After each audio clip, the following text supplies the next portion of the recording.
Just right in the center? Yep.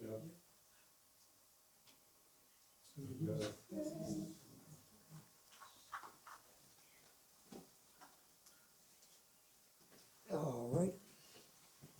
Back to the script. Oh, maybe can you hear me now? Yes. This is from a book by Daniel Chamovitz called What a Plant Knows. How a plant knows where it is. This following will be by John Muir. He forgot his ears, I forgot my eyes. I never saw a discontented tree. They grip the ground as though they liked it, and though fast-rooted, they travel about as far as we do.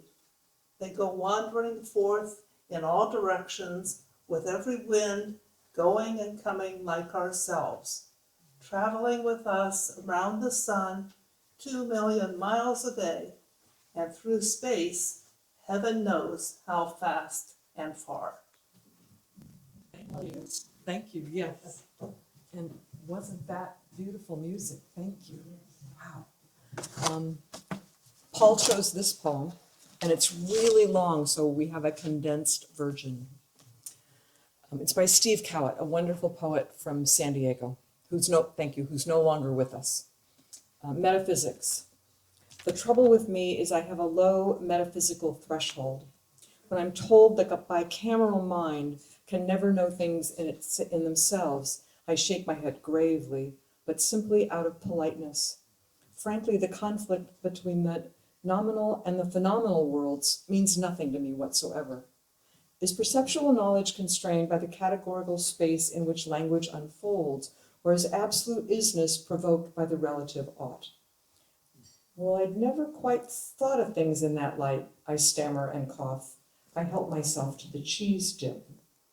The question, of course, is who is that redhead, the one at the other end of the room with the lavender lipstick and radical décolletage, and why at these awful soirees do I always get stuck among the professors? Politeness itself, I am loath to point out that perhaps what we need is more daylight and less metaphysics, as if this world isn't perfectly real as it is, or as real as it gets.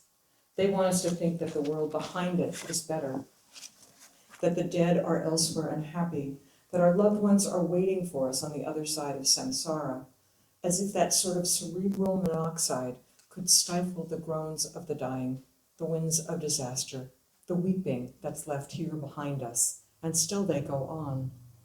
Armageddon itself would not be enough to dissuade them.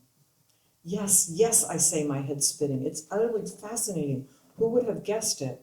Far off in the night, a coyote howls at the moon. I have by now finished the cheese dip, the pretzels, the wine. The licorice redhead has long since slipped off on the arm of her lover, some young, good-looking swine. I rise with 100 regrets, thanking my hosts, sipping my jacket, and spouting farewells in every direction. It's certainly something to ponder, I tell them, but really I have to get going. It's late, and tomorrow I'm up bright and early. A marvelous evening. Your quiche, by the way, was divine.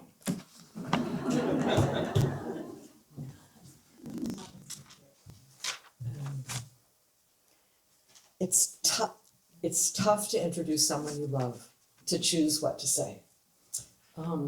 I could talk about Paul's varied and interesting careers over many years, and the delight he takes in his children and grandchildren and great-grandchildren.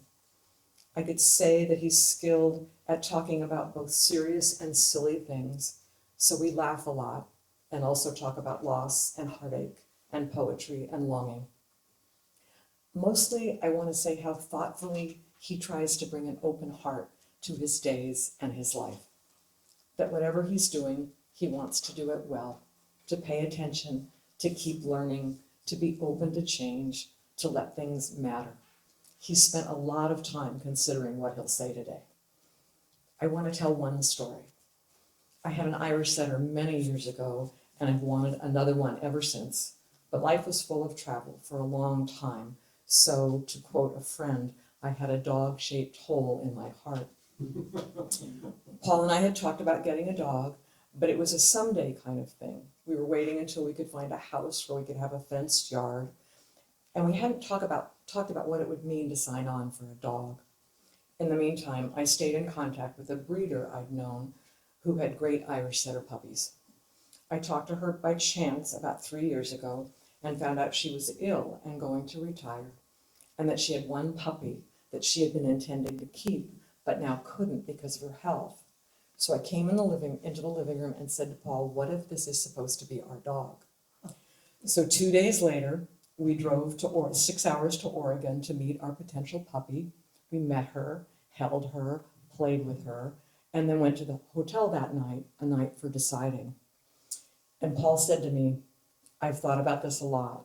I wouldn't choose to get a dog, but I love you, and you want a dog, so I'm in. And I promise I'll never say you made me do this. Wow. And oh, it was hard having a puppy. We had no idea how hard it was going to be. So many times I said to Paul, you and I are the most important thing here. So if it's too much, we can take her back to the breeder. One night of yet again constantly interrupted sleep, I turned to Paul in bed and said, whatever is to become of us. We were so tired. But we didn't take her back. And Paul never said, look what you made me do. And now he says he doesn't know how he ever got along without our dear red dog, Molly. So here is Paul Hinton. That was unfair.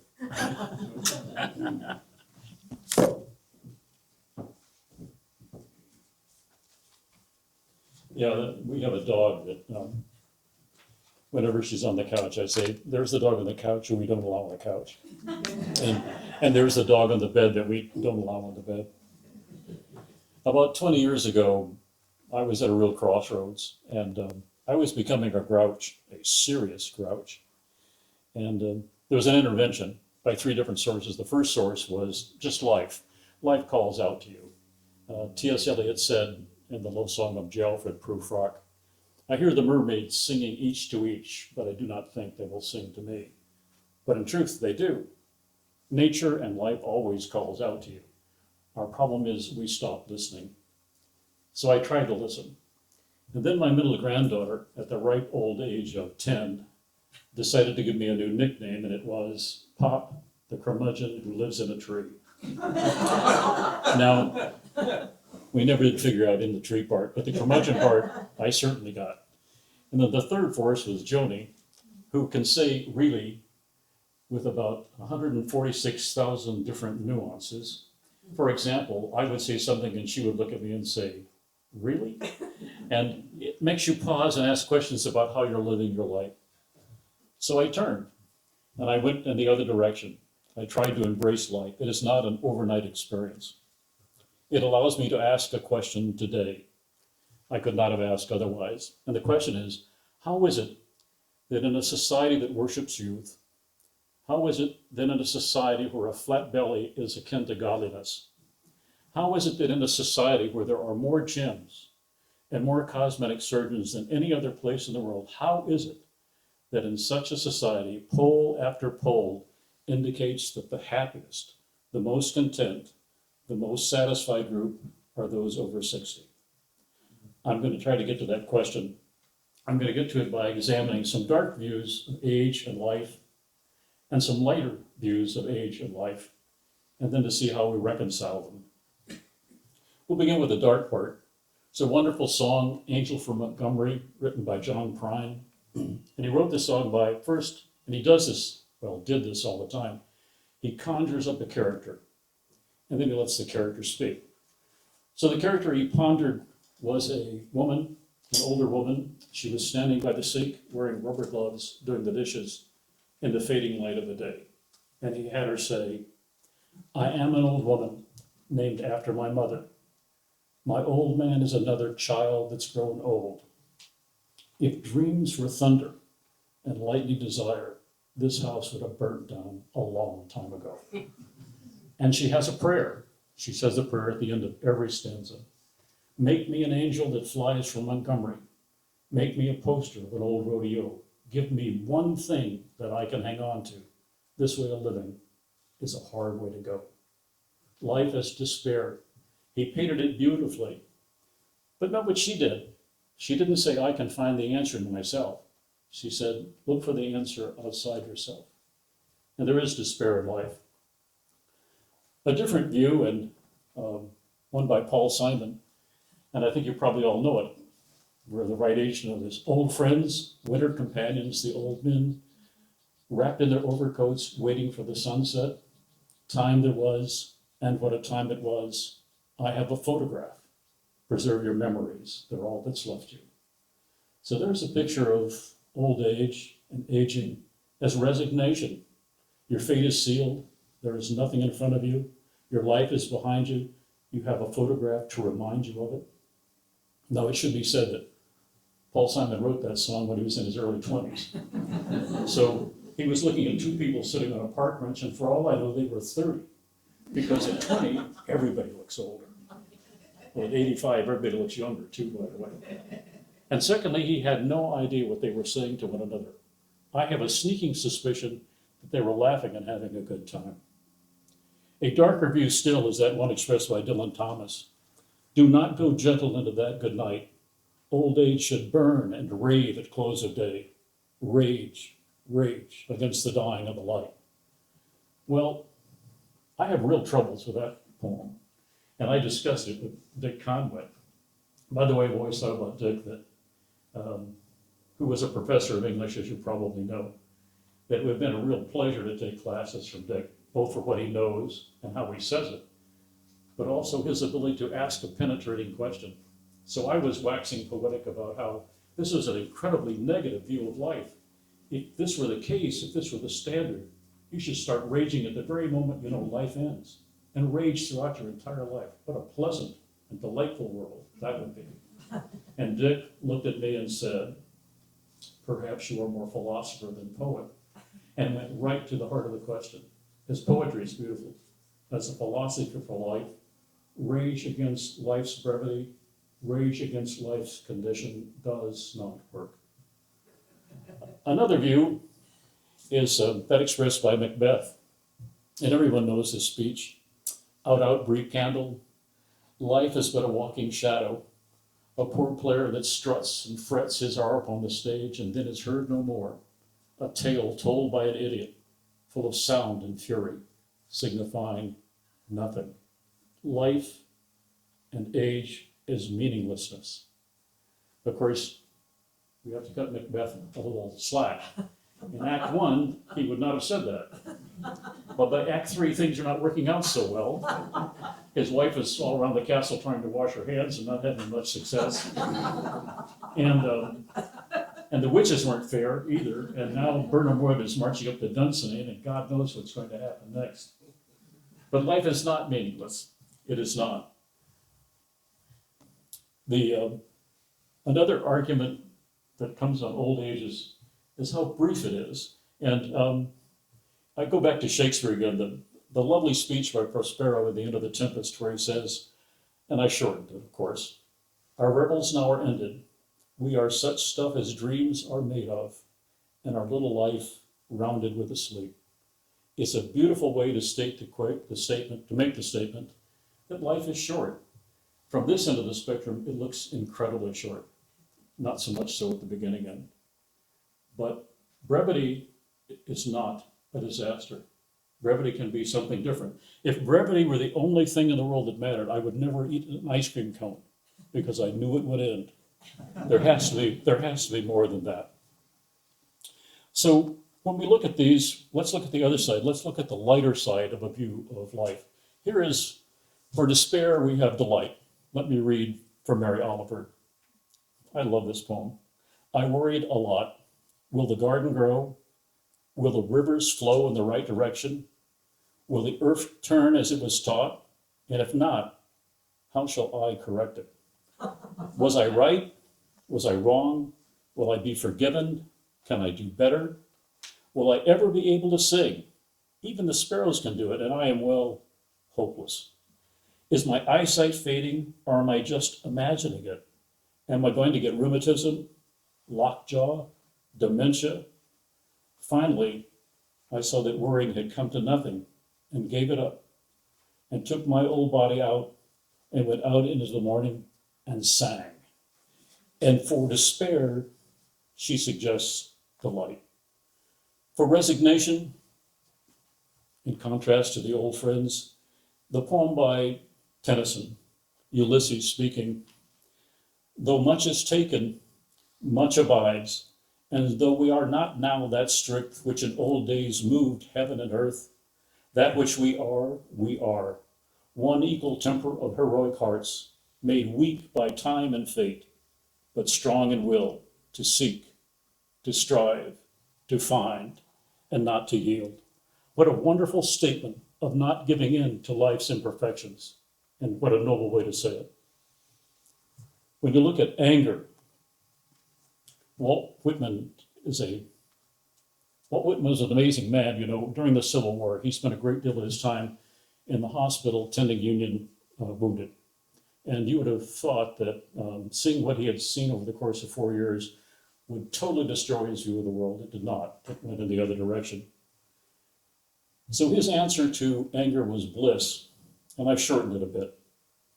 But as life wanes and all the turbulent passions calm, as the days take on a mellower light, and the apple at last hangs really finished and indolent ripe on the tree, then for the coming the quietest, happiest days of all, the brooding and blissful halcyon days. So what Whitman is saying is that after all the trials, after all the tribulations, after all the difficulty that life offers, there is bliss in it. But he doesn't say bliss without brooding, because those exist together. As to whether life is meaninglessness or not, there are two sources that come to mind. One is Viktor Frankl, and as you know, Viktor Frankl was a prominent psychologist in Austria. He was swept up by the Nazis during the Second World War. He spent time in 3 different concentration camps, was liberated from Auschwitz, would have died at Auschwitz, but for the fact that he was in line A, which was the line for death, and he slipped into line B and escaped alive. His entire family died. And after the war, he wrote a book called His Experiences in the Concentration Camps, later changed to The Meaning of Life. And in spite of all that had happened to him, listen to what he said. Everything can be taken from a man but one thing, the last of the human freedoms, to choose one's attitude at any given set of circumstances, to choose one's own way. So is life meaningless? It is if you let it be. We bring the meaning. If it is served up from some outside source, it does not belong to us. It is a chimera, and we should ignore it. We should also consider Emily from our town.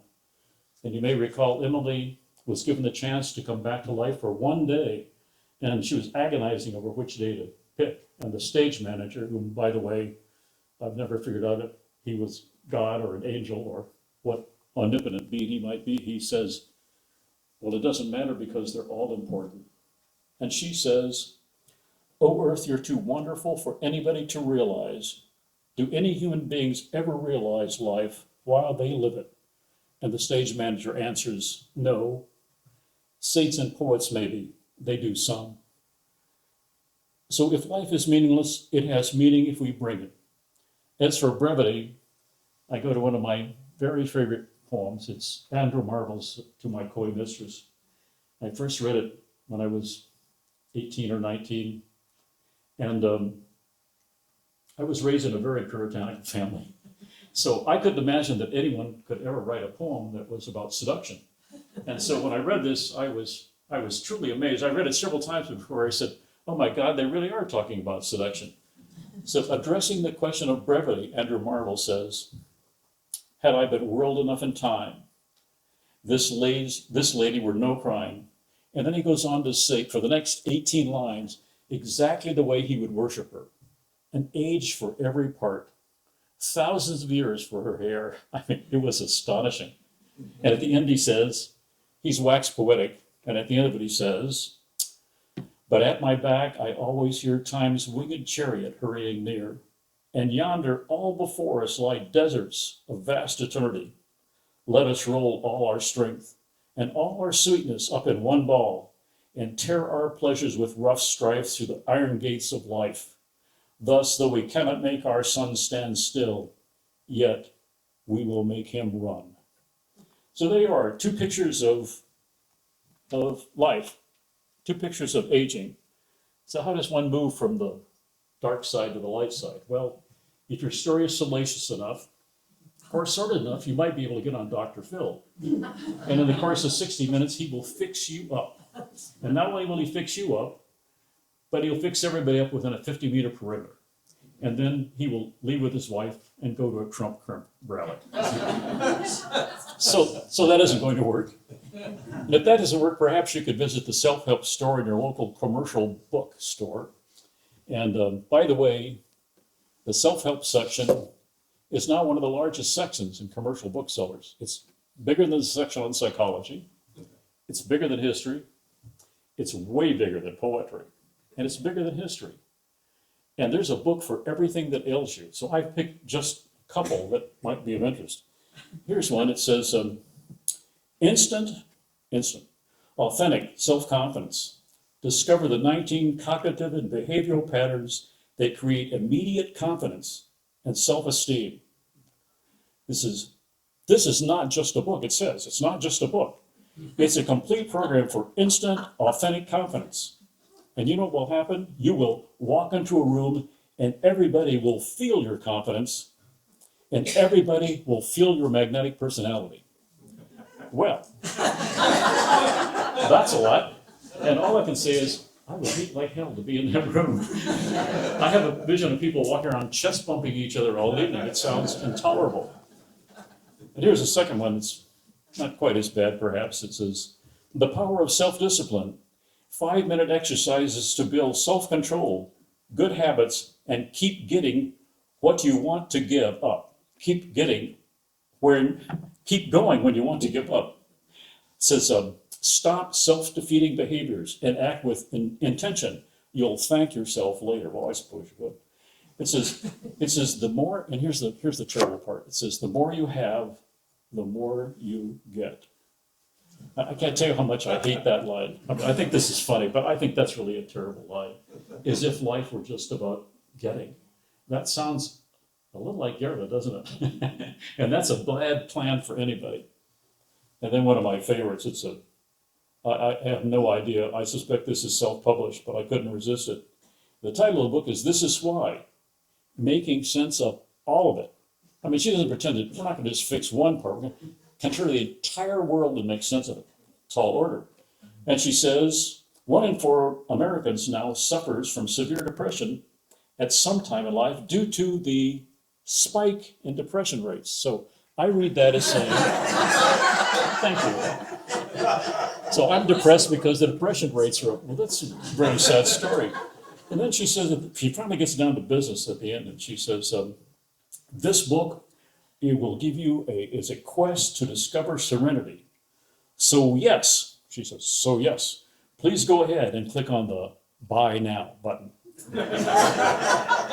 Well, I shouldn't be so hard on self-help books, but my resident psychologist tells me that the problem with self-help books is not that some of them aren't valuable, some of them clearly are, but the trouble is the person who is overweeningly self-assertive goes to the self-help bookstore to look for books on being assertive. He feeds the wolf he has. And they're not deep enough. If you want solutions, they're not deep enough. You can't cure a lifetime's problems in a 30-minute read. It cannot be done, not by anybody. So what do you have to do? Well, you begin the greatest journey of all. And the toughest one, I think, Frost said the only way out was through. And I've always loved that, but I would paraphrase it slightly to say, the only way out is in. When I was a freshman in college, philosophy was a required 6-hour course the first year. By the way, no freshman should ever take philosophy. And so at the end of 6 hours, I could do dialectic and I could talk about categorical imperatives and golden means and universalistic hedonism and the natural man. And I was a pain in the neck. I'm sure of that. And I wasn't getting it because it was all in my head. It was all intellectual. None of it was at heart. And some of this must be carried to the heart for change to occur. So there's nothing wrong with philosophy when you get old enough to accept it at that level. At 19, I was not. I think the reason I asked Jody to read the Steve Coward poem is because it addresses that. When we over-intellectualize a question, we really don't answer it. So, but going inward will help you deal with life. Will it put you on the bright side? Can I get you from the dark to the light side that way? Oh God, no. And you don't want to be there. You're not Pollyanna. This is not Candide. It's not the best of all possible worlds. Life has, as we say every time we meet, it has joys and sorrow. You can't eliminate the one and hope for the other. Or as I like to put it, life is not a beer commercial, and God forbid that it should be. But you take the journey inward, and Eliot says, we shall not cease from exploration, and at the end of all our exploring will be to arrive where we started and know the place for the first time. Because I go back to the one part of philosophy that I rejected in college, and that was the fragments of Heraclitus, especially the part that said the most difficult thing in the world is for a man to know himself. And I knew myself quite well. Only later in life did I discover what a mission that was and how difficult that is, and how the thrust of life is to dig down and to find out who you truly are and the value it has. May Sarton said, addressing the same question really, said, now I become myself has taken time, many years and places. I have been dissolved and shaken, worn other people's faces, run madly, as if time were there, terribly old, crying a warning, hurry. Now there is time and time is young. Oh, in this single hour I live, all of myself, and do not move. I, the pursued, who madly ran, stand still, and stop the sun. And that's what going inward can do for you. You can retreat to what is truly valuable for yourself. As layer by layer you throw off the persona the world has expected of you, you also reabsorb the projections you have sent out. Accept both the light and the dark within yourself and become whole. Each layer gives more light. You can then forgive yourself. You can forgive the world. You can learn to listen and take joy in listening. You can know the difference between cost and value. What you get and what the world gets is an open heart, joy, laughter, reverence for pain and loss, respect for views that differ, and refusal to accept those who sow dissent and darkness. You become who and what you truly are, and in that discovery, offer explanation why those of a certain age are more content. Just the other day, Joni knew what I was working on, and she slipped a poem under my electronic door. And it's a conclusion for what the journeying can be. It's by Derek Walcott, and it's called Love After Love. It says, the time will come when with elation, you will greet yourself arriving at your own door, in your own mirror, and each will smile at the other's welcome and say, sit here, eat. You will love again the stranger who was yourself. Give wine, give bread, give back your heart to itself, to the stranger who has loved you all your life, whom you ignored for another, who knows you by heart. Take down the love letters from the bookshelf, the photographs, the desperate notes, peel your own image from the mirror, sit, feast on your life. And that's where the journey can take you. My sense is, by the way, that all the people in this room are on that journey of self-discovery. Your laughter, your interest in others and in what is new, your search for meaning, your delight in today, this day, are all testament to that. As is your presence here. Faced with a moral choice to value well-tested principles or accept dogma which denies them, you became warriors for meaning and truth. You did not abandon a fellowship, but were abandoned. You could have slipped quietly away, but instead became warriors for a better world. So I admire you. I admire your courage and wish you not ease, though some ease, nor riches, though enough, nor power. But I wish for you a journey of your own choosing and delight in that journeys of others that may differ. And then we may all find ourselves home.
Thank